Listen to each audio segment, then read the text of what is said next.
Was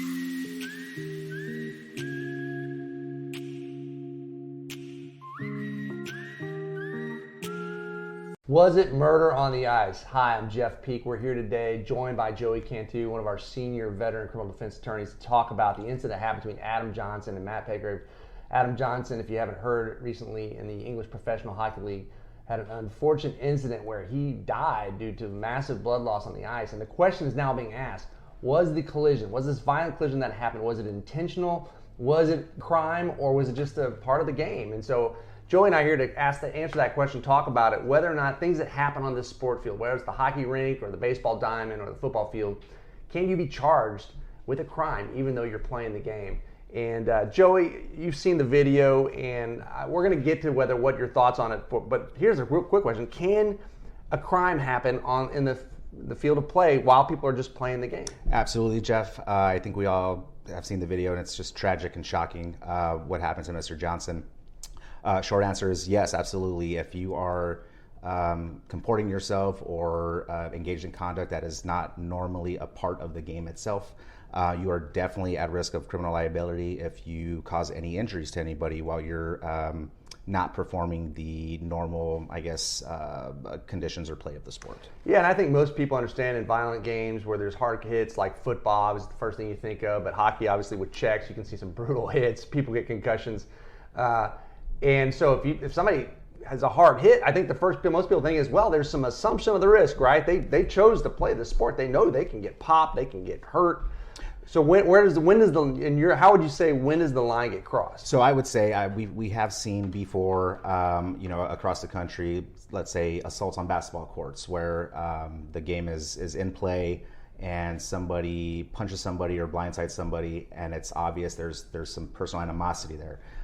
So that type of conduct is something we've seen has been charged in court before, and it's just not part and parcel of the game of basketball. Nobody's dribbling, nobody's shooting. Here, I think in watching this video, what jumped out to me, I know we're not the biggest hockey experts here in Texas, but had this occurred in Texas, I think the behavior of Mr. Petgrave, I believe, and just raising his skate that high above the ice is really what brings this notion into play. Was that type of conduct part and parcel of the game of hockey? I've been to a few hockey games myself, and I can't remember a time where anybody really lifted their leg higher than their knee. And I think that's because they have knives on their feet, pretty much. Right, and as you mentioned, we're here in Texas. Obviously, we're not English lawyers, so I don't know the English law there and how that would apply. But in Texas, we'll talk about Texas law and how that would happen if it happened on the ice rink here. So obviously, what you're getting into is both the actual evidence of what happened and the intent of the person. Now, when you start getting into this mental states in Texas law, and any jurisdiction is going to have rules on the state of the mind of the person who committed the action, whether it's a negligent behavior, whether it's a reckless behavior, was it intentional or knowing. Obviously, in Texas, right, it's different. It changes the charge if you did something intentionally and knowingly versus if it was just an accident. Correct. The more of a plan you formulated in your mind, if that conduct resulted in the death of somebody, you are punished more severely. So here we have 4 different types of homicides in Texas. What's really at play in this situation from our review of the video is this could easily be charged as either a manslaughter, which is a second-degree felony here in Texas, or first-degree murder. And the reason for that is just from the brief video, you can infer possibly some intent, possibly some knowing conduct on behalf of the other player who caused the injury to Mr. Johnson. So that's where we start talking about actual criminal liability, because the result here is clear. Mr. Johnson died as a result of that injury, and due to that, the other player is definitely at risk of some type of charge. And right now online, there's already a debate, people going back, oh, it was murder, no, it was an accident, it's part of the game, it was, and you see very quickly people saying, well, he didn't mean to kill him. And I think it's important to note in Texas, if you intend to do a wrongful action, like, okay, I'm gonna go over and hurt this person, I don't wanna kill him, but I mean to do something hard to him, can that be murder? Yes, if you are attempting to commit a felony or committing a felony that results in the death of somebody else, you are liable for murder. So here, for a perfect example, if I would characterize this as a flying kick, there's really no other way to describe the conduct there on the ice, but that act by itself could be considered a felony offense of aggravated assault with a deadly weapon. They are wearing sharpened skates out there on the ice, that can be a weapon. Depending on the circumstances in which it is used. So if he was trying to hurt Mr. Johnson by attempting to make contact with his head or neck area with his skate and did so and caused his death, it's really not relevant whether his intent was to kill him or not. Yeah, and I think that's what happens is people don't realize that you can have the intent to, I just want to seriously hurt this guy, like I want to punch him, I want to do him, and then they die.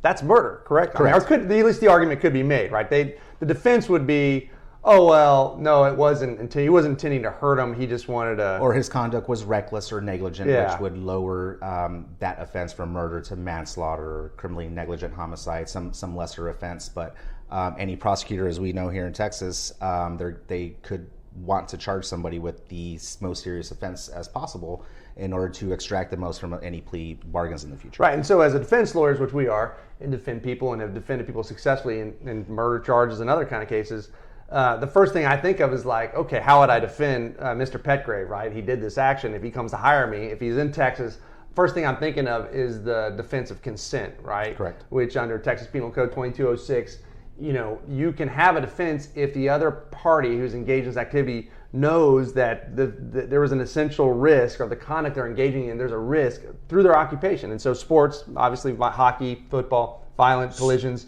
So I'm going to make the argument, well, hey, it's unfortunate what happened to Adam Johnson, but that was just a hard check. Maybe my client's leg got a little high, but he was just trying to do a hard check, and maybe he brought his leg up a little higher than he should have, but it was not intentional. Correct, and that would be the defense that we would use in a situation like this. What is unique about this case is this wasn't an injury as a result of something that is part of the game of hockey, which is fighting, right? Mm-hmm. They throw the gloves down and go at each other, and that's. Would you say people consent to that by being on the court? I would say people definitely 100% consent to that. That is I keep using part and parcel because it's just it's inherent as part of that sport. You can't have hockey without fighting. I think that's generally how people think about it. So if that were the situation and Mr. Johnson was engaged in a voluntary fight or confrontation with Mr. Petgrave or Petgrove, and he died as a result of that conduct, I would think our client could definitely utilize this defense under Penal Code 2206 and say, hey, when you decide to put on the skates and get on the ice, there's a risk you're going to get in a fight with somebody or be checked hard against the boards. And injury can result from that. Sometimes people do die playing sports within the rules. So that would be our defense in that particular situation. But again, that's not the conduct we're dealing with in this particular case. And so just general advice, obviously a lot of people active in sports here in Texas, if somebody's watching and they say, well, hey, I've taken a hard shot that I felt was that was beyond the bounds of the game, whether it was on the basketball court or, someone felt like, hey, I felt like the elbow in my ribs that didn't seem part of the game, or that, that football player dove at my knee, or that pitcher threw that ball at my head.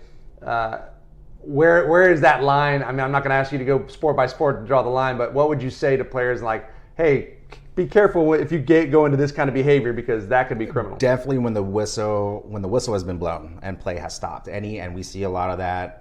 We've seen that with swinging of helmets in football, in college football, that has resulted in certain, more minor criminal charges against those players towards the end of the game, even though it's still on the football field.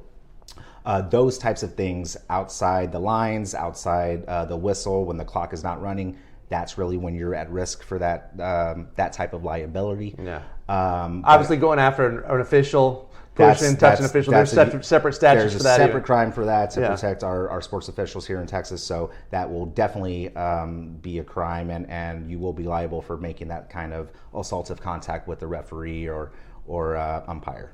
Yeah. So I mean, I know this didn't happen in Texas, and I'm not asking you to play judge or jury, but you saw the video.